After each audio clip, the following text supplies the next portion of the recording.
Good morning.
Good morning. Good morning. Come on in. I see you, Rebecca. Hello, hello. Please, if you're joining us live, say good morning or hello in the comments. If you are joining us on the replay, put hashtag replay and put your takeaways. We've been missing our Dr. Diana all week, and then she gave us a beautiful picture yesterday from Hawaii. So wonderful. And for those of you joining us for the very first time, I'm Dr. Disha Phillip, cardiologist who deals with all matters of the heart and the founder of the Path to Meditation Mastery and Meditation for Female Physicians group. And we meet here Monday through Friday in the mornings for a healthy breakfast for our mind, soul, spirit, because that's where everything starts. And I am super excited today, actually, because I am going to be participating in the Institute of Functional Medicine's hormone module. Very interesting indeed. If any of you ladies in the Meditation for Female Physician group know what functional medicine is, or have been in it, or are functional medicine practitioners, let me know. And for those of you who don't know what it is an area of medicine where the physicians like to get to the root cause of disease rather than just giving a pill for every ill, right? And then we have our polypharmacy going on. It's actually looking at the patient as a whole, listening to their entire story, and figuring out where the little bumps on the road might have happened to lead them away from health.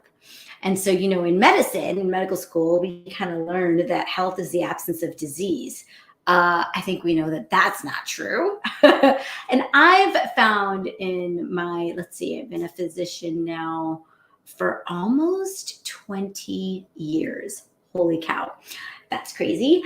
And an attending cardiologist for about 13. And what I've noticed is that I got to a place where I felt like my hands were tied and I didn't know what else to do. And I knew that to help patients, and I knew that there was more. And so it's amazing how I got introduced to functional medicine. And so I really, really, I kind of dabble in it, and I really enjoy bringing that to my patients.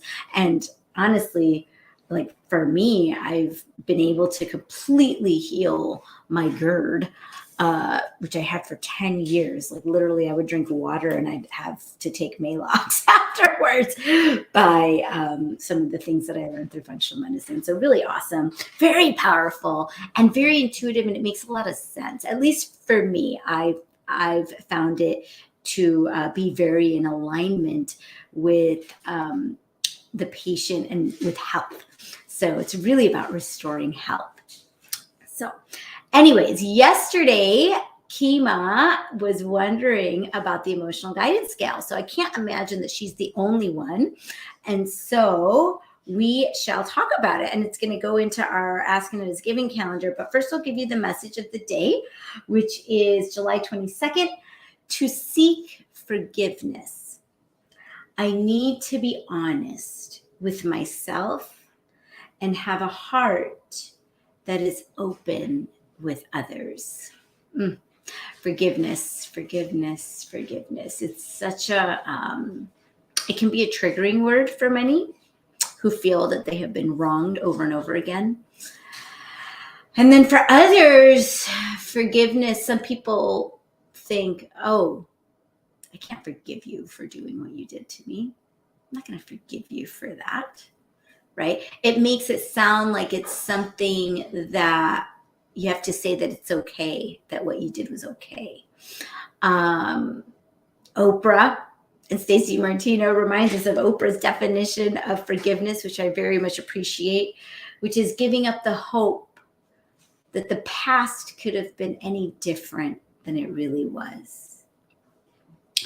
And when you hear that definition, it feels like, at least to me, it feels like a bit of a release of the angst, a release of the anger, a release of the negative energy associated with whatever it was that happened.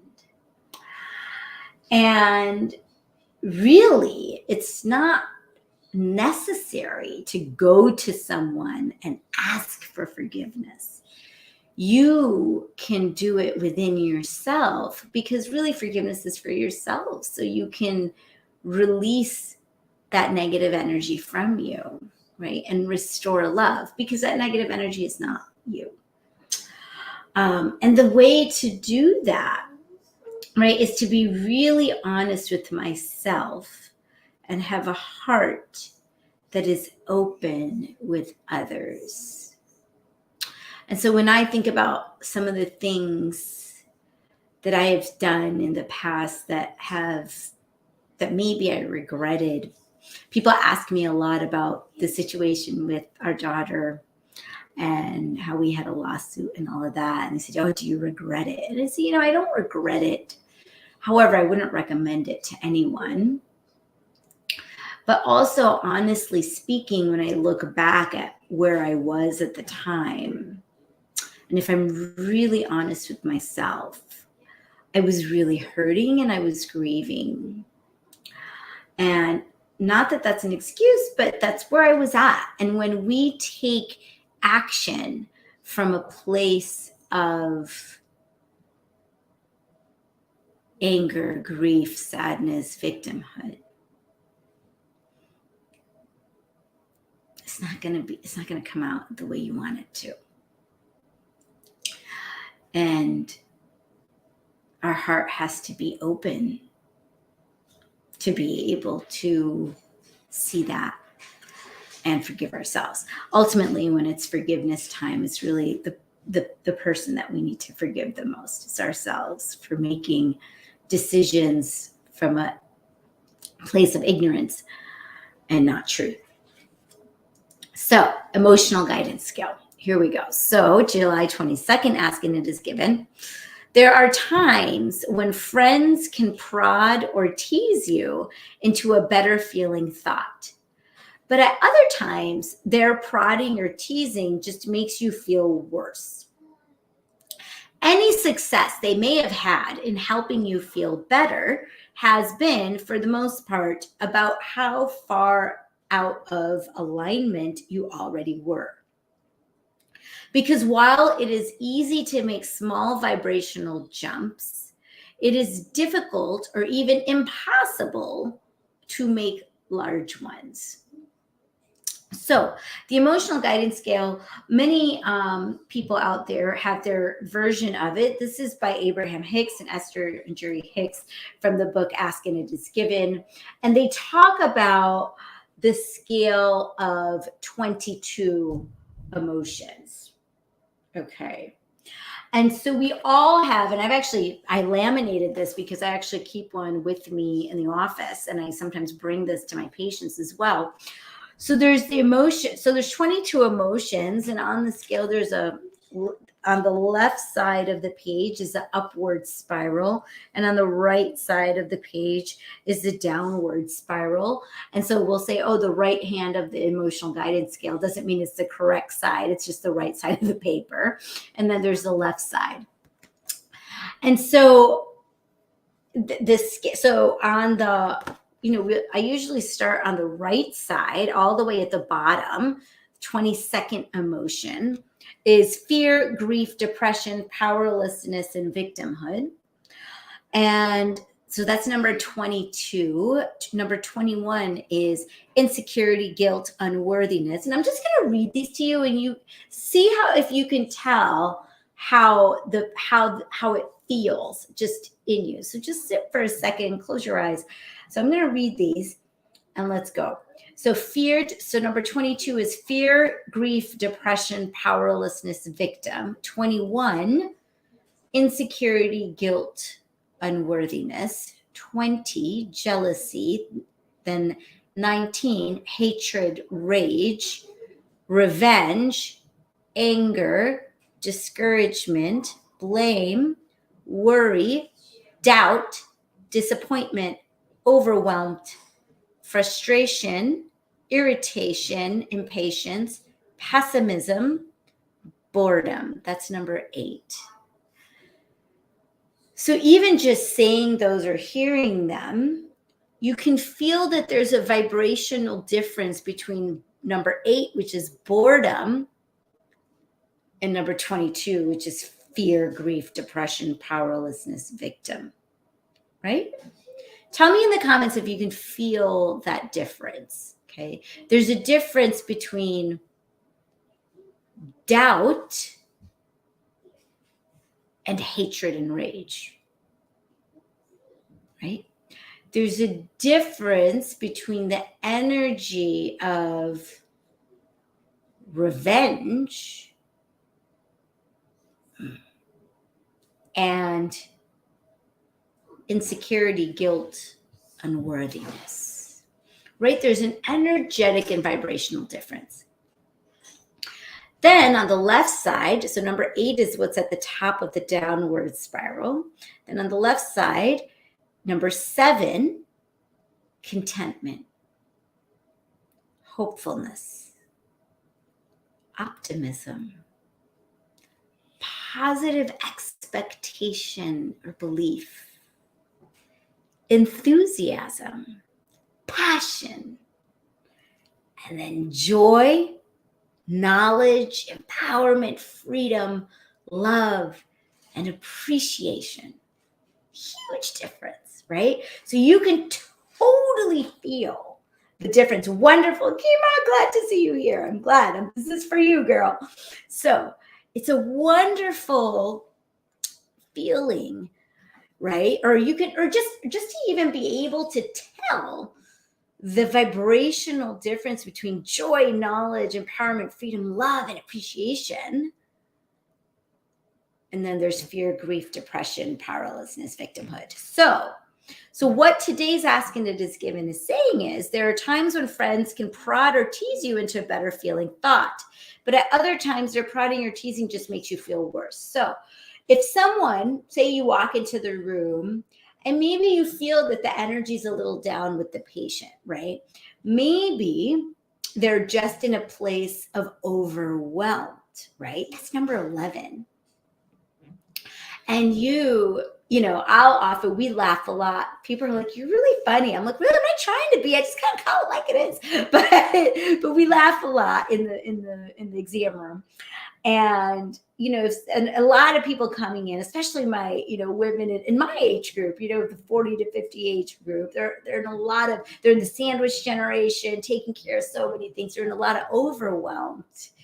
But we can get to, that's number 11, contentment, hopefulness. We laugh a little bit, we raise the vibration. Next thing you know, by the time they're leaving the exam room, they're at a hopefulness. And it's actually not that difficult to get from there to there. But For example, I was telling you guys yesterday about that patient of mine in the hospital, right? Who was he has an issue with alcohol abuse and marijuana abuse, and now he's got MS, right? And so he's just really, I mean, he was like literally wheeling himself out against medical advice yesterday from the hospital. And he's in a place, actually, initially when I saw him the day before, he was definitely in a place of fear, grief, depression, powerlessness, and victimhood, because he was sitting there with his hoodie and the sheet pulled over his head. Yesterday, he was wheeling himself out, right? He's in this place of anger. It's actually a better place to be than in that place of fear, grief, depression, paralysis, victimhood.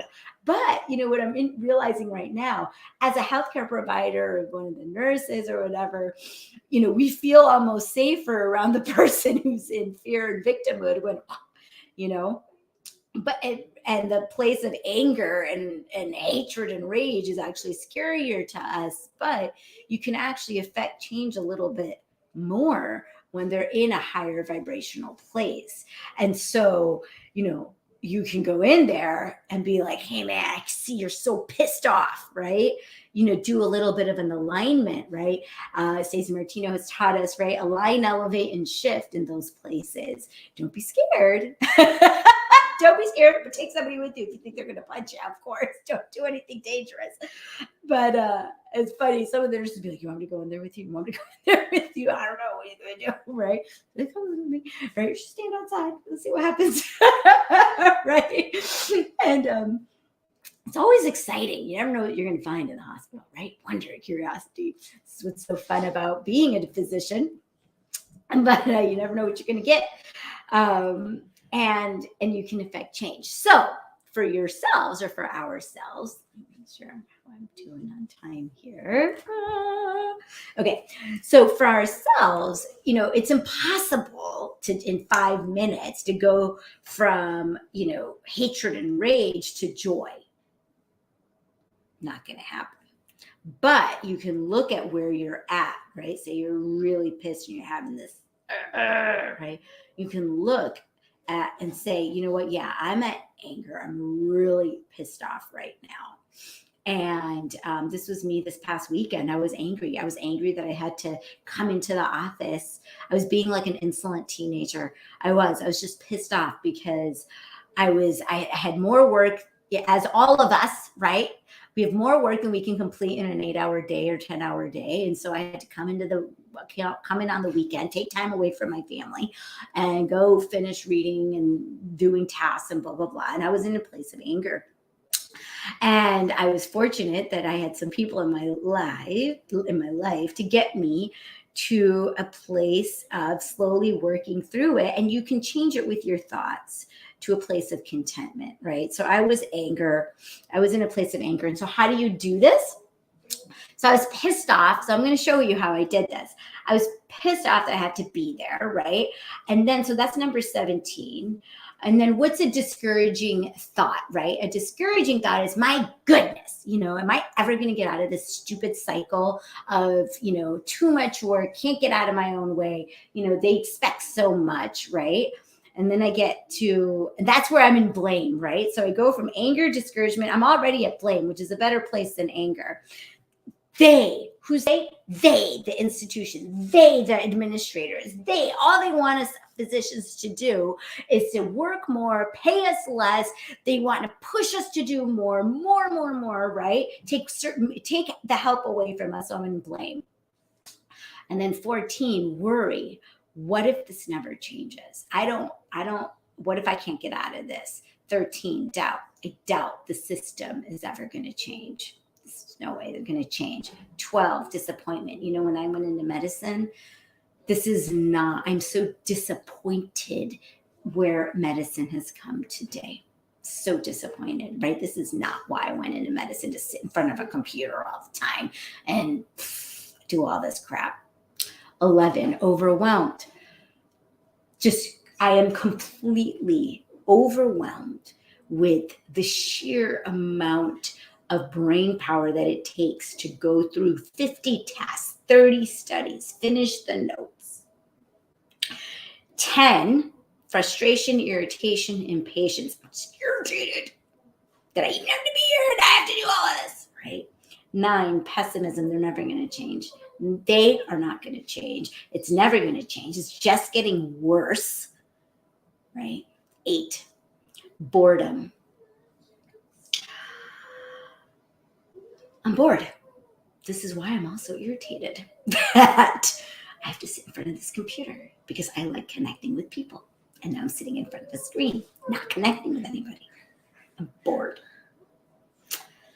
And 7, contentment. Well, the work's got to get done. And I can either do it with full-on resistance or just plow through it. I can do it. I've done it before.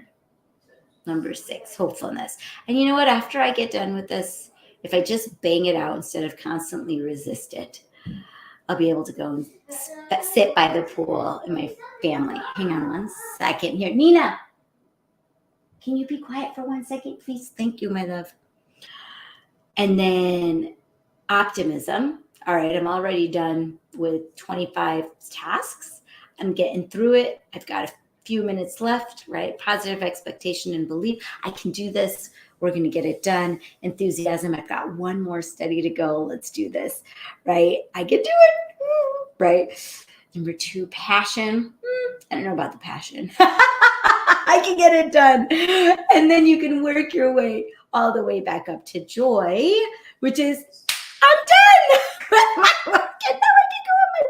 Yes, I feel a relief, right? So that's just a silly example of how you can work your way up. But you have to have the intention. You have to identify what you're feeling and how you're feeling, and then slowly work yourself back up step by step. So, but I can't get to the place of enthusiasm from anger in 1 second, and that's okay. And you can help other. I do this with my patients, and I'll work through it with them, just like that, by changing the thought as I go through it. And it's very powerful. It's very, very powerful. I had one lady tell me once, she's like, Doc, you just saved my life, because I was going to go home and really do something to hurt myself. But now I can see that it doesn't have to be that way. And I was like, wow, that's crazy, pants. I'm glad I went over this with you. So I hope that serves you, Kima. I hope that makes sense. And for anybody else who's watching this on the replay, let me know if you have any more questions about that. And so that's the emotional guidance scale. First, you have to plot out where you are, and it helps you look at where you want to be. And then slowly make yourself have a better feeling thought. We just did it in 5 minutes, but it takes practice sometimes, but it can be done. It's an excellent tool to help raise your own vibration. And as you do it for yourself, you can help others do it too. All righty. It's time. Friday also, for my students of the Path to Meditation Mastery, just to remind ourselves, this is Rebecca's favorite law, one of my favorites as well, which is the law of detachment. And so this is especially important when we're talking about the emotional guidance scale. If you are trying to or attempting to raise the vibration of another, to detach, not take responsibility for someone else's feelings. It is never about you. Yes. Also means that I've reached the age of 43 without knowing this. Kima! Better late than never, girl. Better late than never. You know what? And if you have kids or any, I do this with the kids too. I have it I used to have it posted. I got to put it back up on their walls. It's very powerful. I mean, even a 5-year-old can understand it. It's awesome. So with the law of detachment, allow yourself and others the freedom to be who they are. Do not force solutions. Allow them to spontaneously emerge. Uncertainty is essential and your path to freedom. This is huge for me, for all of us. But, one of my strengths is positivity, and I have an issue with with other people being unhappy. And maybe this is why I do what I do here, because I want all of my physician sisters to realize their truth as beings of love and light and as healers. And once we realize that, we can help heal others as well. And we don't need to be stuck in the abyss. Okay. But, especially for family members and stuff, for myself, like my husband and whoever, like when they're not happy, it's like I would take it like really personally. And I have to practice a lot of loving detachment, allow others to be where they're at. And I'm not always going to be able to change their vibration, because if I'm at a place here and they're all the way down here, it ain't gonna work all the time. And sometimes people just need to allow themselves to raise back up, and I can't affect that, and it's okay. And to lovingly detach from that for myself and for them. So, alrighty, let's get comfortable wherever we are sitting. We're gonna do a quick meditation here. And you know what we're going to do today? We're going to do some heart coherence. So I'm also a heart math practitioner. Heart math, if you don't know what that is, let me know in the comments and we can talk about it next week. It's fantastic. It's all science based, and there's lots of research done on heart coherence and how we can get our hearts and our heart rhythms and our heart rate variability back into coherence, thereby turning on our parasympathetic nervous system and getting, when our heart is in coherence, remember the heart's connected to everything, right? And so all of our cells and organs in our bodies can start moving in the right direction, right? It's like the chugga, chugga, chugga, chugga. So let's do this. And what it is, it's a little bit of breath work, but we add in our feelings and our emotions with it.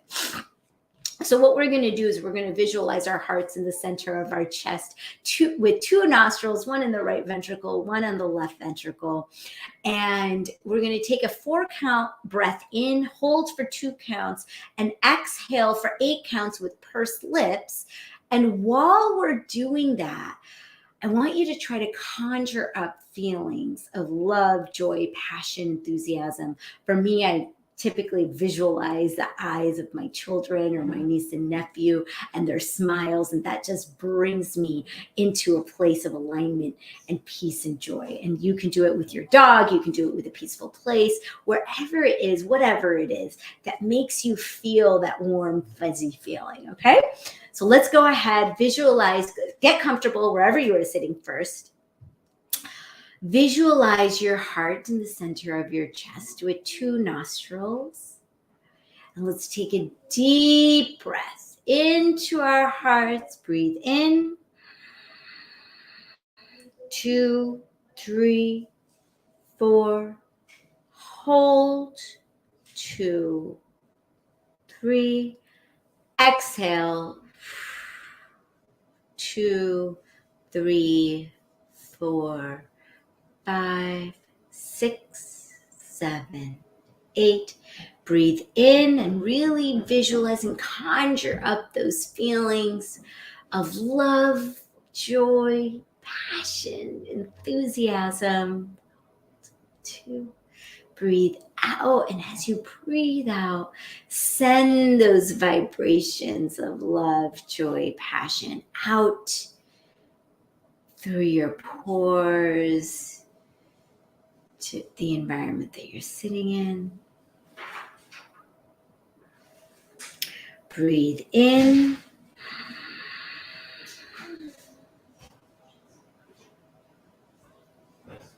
Hold.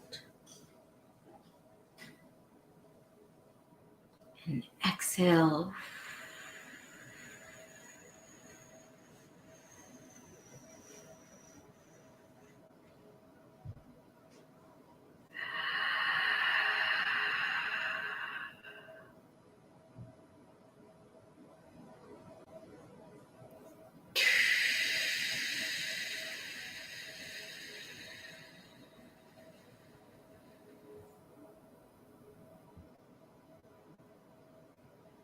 And breathe normally.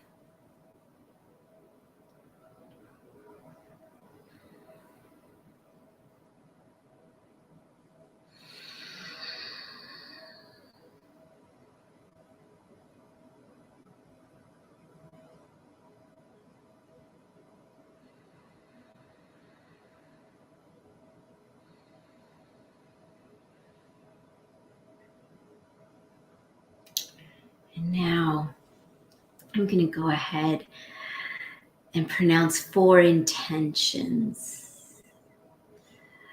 Just repeat them silently and release them into being.